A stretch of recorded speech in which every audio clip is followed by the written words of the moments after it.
Hola, ¿qué tal? Bienvenidos. Vamos a abordar un tema interesante, un tema que a los alumnos les quiebra mucho el coco, pero es un tema muy sencillo de abordar. Hoy vamos a hablar de lo que es precisamente la teoría de qué.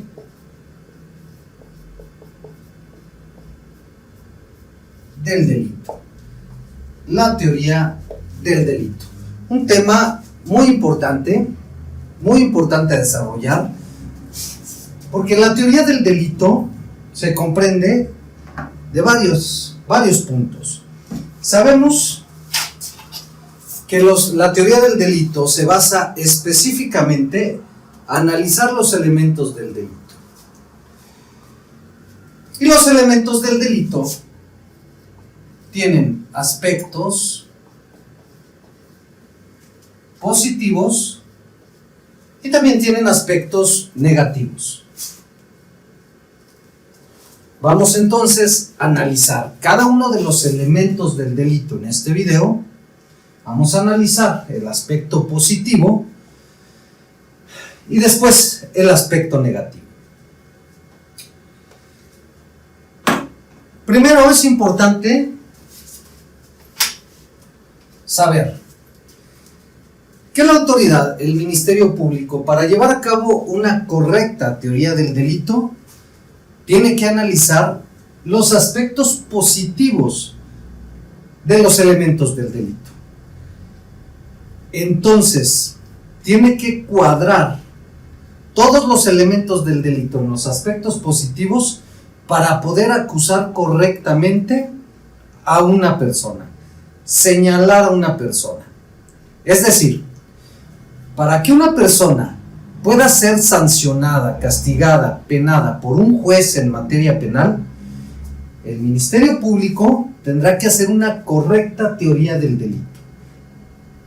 El supuesto hecho o los supuestos hechos que llevó a cabo la persona que aparentemente cometió un delito, todos esos hechos y circunstancias tienen que encuadrar y cumplir los requisitos sin excepción de los elementos del delito, de los aspectos positivos de los elementos del delito. Luego entonces, tenemos que saber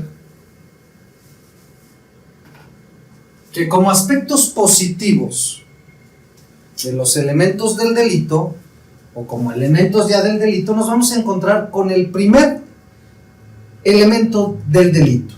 Sin este, no puede proceder ningún otro elemento. Y estamos hablando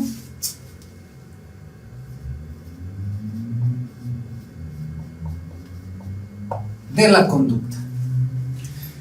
Nos dice la legislación penal, la disciplina jurídica penal: la conducta es aquel comportamiento humano voluntario. Es decir, la conducta es aquel comportamiento que desarrolle una persona, no un animal, una persona, un ser humano voluntario, que tenga la voluntad de llevar a cabo esa conducta, ese comportamiento. Y en la conducta hay una vertiente. Podemos tener dos tipos de conducta, que se traduce en acción, que es la primera. Cuando hablamos de acción, va ligado, obligadamente, cuando tenemos un comportamiento, una conducta de acción, va ligado un comportamiento físico.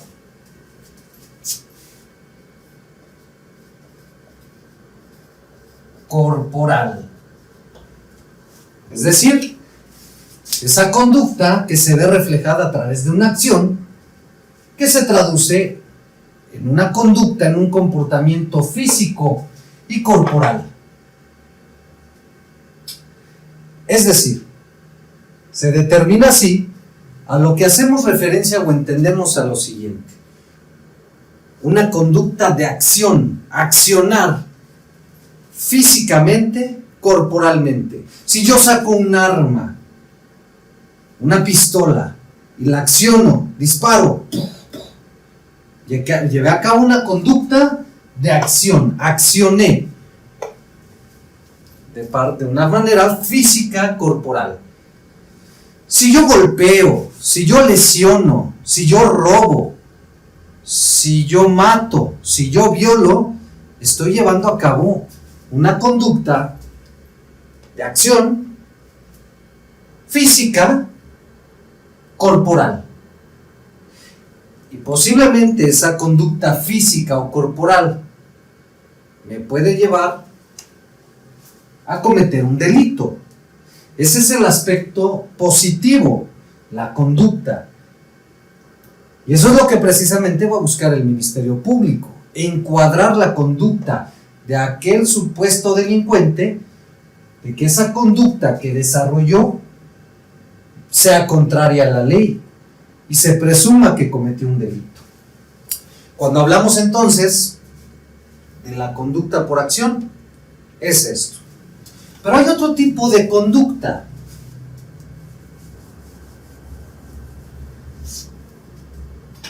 Y esa la encontramos precisamente en la omisión.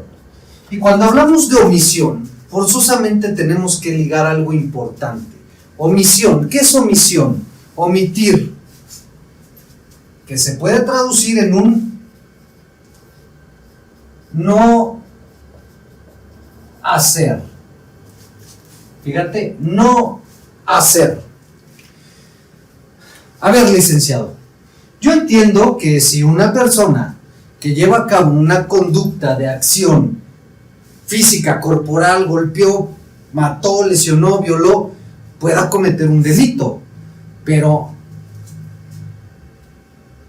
que una conducta por omisión, es decir, por no hacer, ¿puedo cometer un delito? La respuesta es sí. No solo la conducta por acción puede ir contraria a la ley. Si yo mato, si yo violo, si yo lesiono, si yo robo, es una conducta de acción. Y esa conducta es contraria a la ley. Va en contra de la sociedad. Es una conducta incorrecta. Pero, a ver, licenciado, ya me perdí. Porque entonces, acción no está bien, pero omisión, o sea, no hacer algo, ¿me hace tener también un delito? Sí, es correcto. Puedes también cometer un delito. A ver, licenciado, danos un ejemplo. Claro, por ejemplo,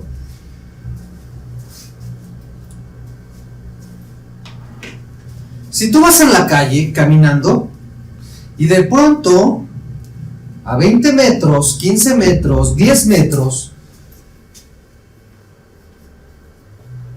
tú ves que Pedro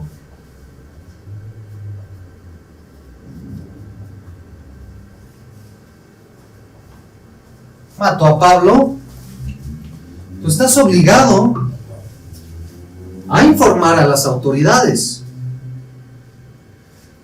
Si tú viste que Pedro mató, golpeó, lesionó, atropelló a Pablo, como ciudadano tienes la obligación de dar aviso a las autoridades correspondientes, dando tu testimonio, tu entrevista de que tú viste que Pedro mató a Pablo.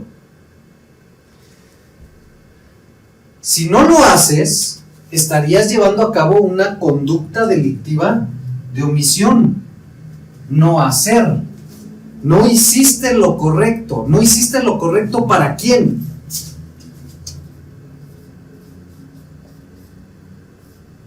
Para la ley.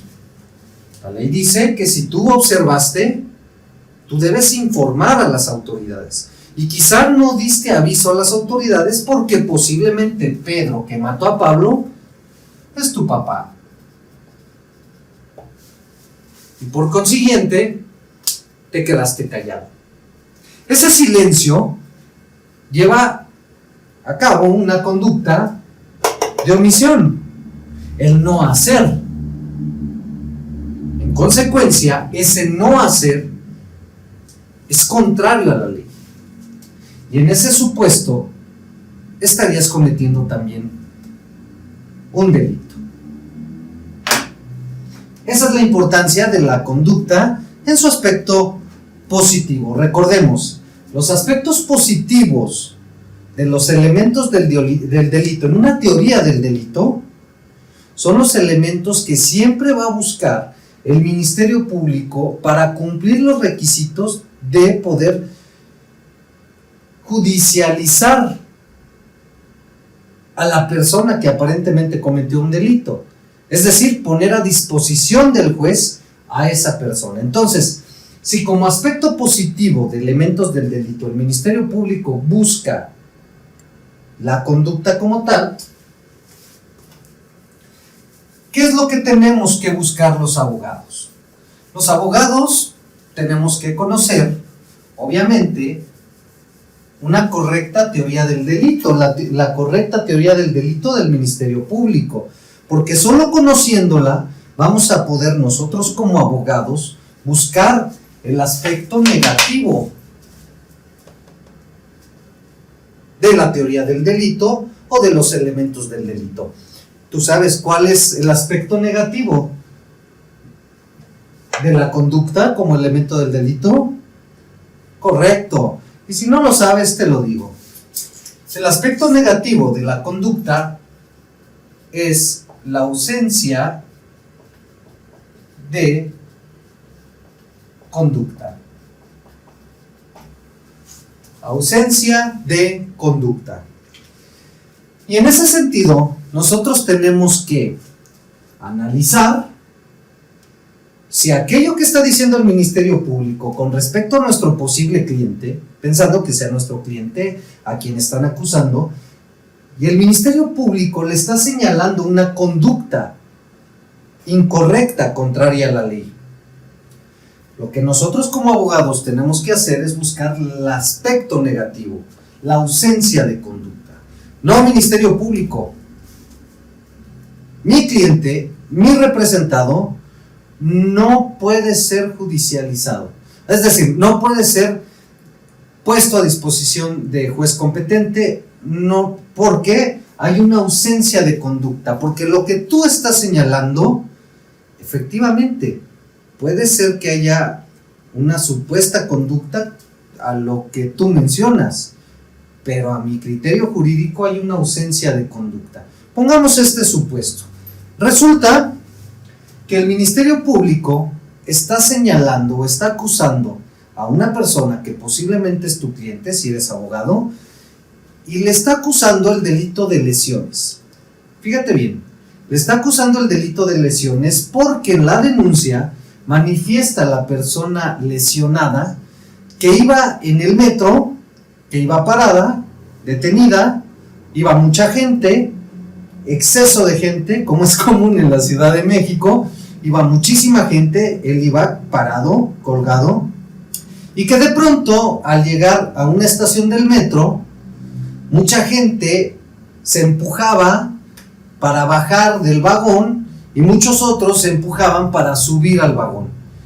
Y que en uno de esos empujones, una persona te empujó porque lo empujaron y te empujó y tú caíste, te lesionaste la cabeza y te hiciste una herida.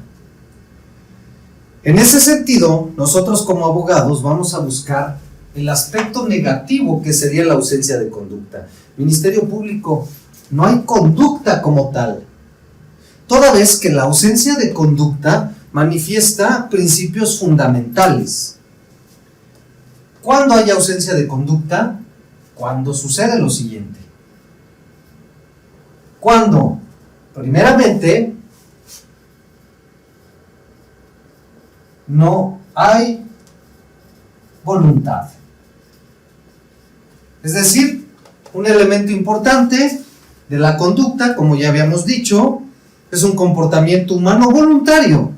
En consecuencia, la ausencia de conducta, uno de los principios fundamentales sería que no hay voluntad de la persona en el posible comportamiento o hecho que se llevó a cabo. Pero resulta que también hubo una fuerza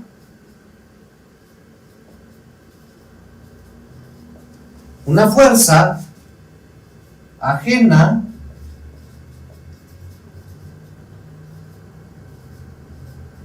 y superior a la persona. Fíjate que cambian las cosas.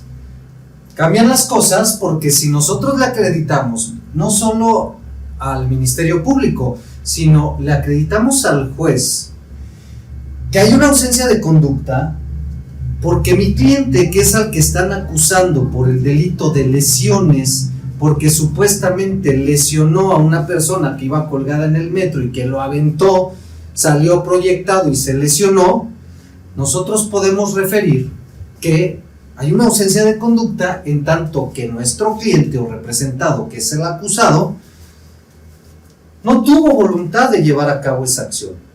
Que efectivamente él también iba en el metro, también iba parado a escasos 50 centímetros, medio metro de la persona lesionada, también iba parado, iba colgado, y en ese movimiento de personas corriendo, brincando, empujándose para subir y bajar de la estación, alguien por la espalda lo aventó, lo proyectó, y al ser proyectado golpea a la persona lesionada, y es cuando la lesionada cae al piso y se lesiona.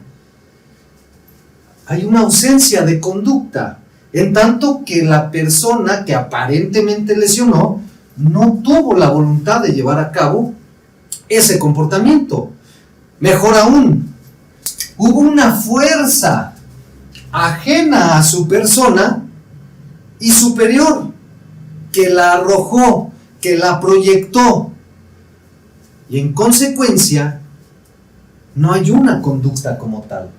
No hubo la voluntad de llevar a cabo esa conducta. Eso es la ausencia de conducta.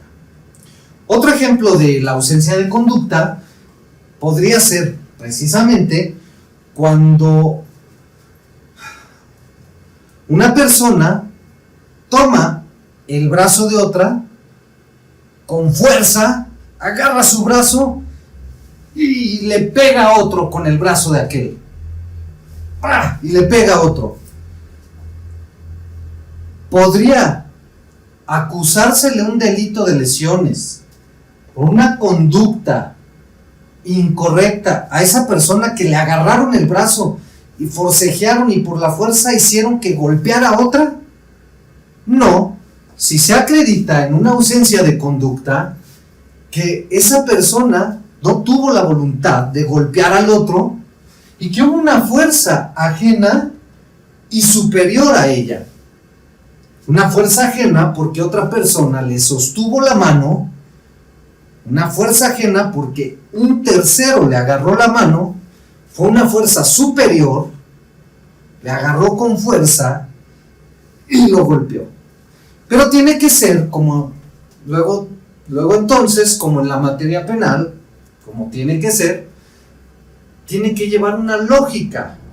Porque podemos entender que un hombre grande, fornido, agarre el brazo o la mano de una mujer literalmente pequeña, donde se presume que el hombre tiene más fuerza que la mujer, se presume, y entonces, en contra de su voluntad, tomara su brazo y golpearan a otra con el propio, como si la persona que lesionó al otro con el brazo de la persona tomara como instrumento el brazo o la mano de aquella persona.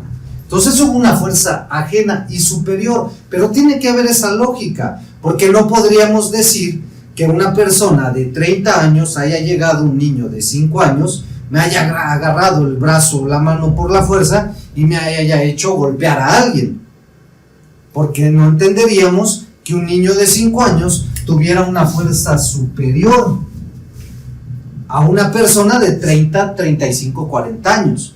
Por eso tiene que haber, obviamente, una lógica. Eso estamos analizando precisamente en este video. Espero que te haya quedado muy claro, como primer elemento del delito, lo que es la conducta como aspecto positivo y la ausencia de conducta como aspecto negativo de los elementos del delito. Recuerda que este es el primer video de los elementos del delito.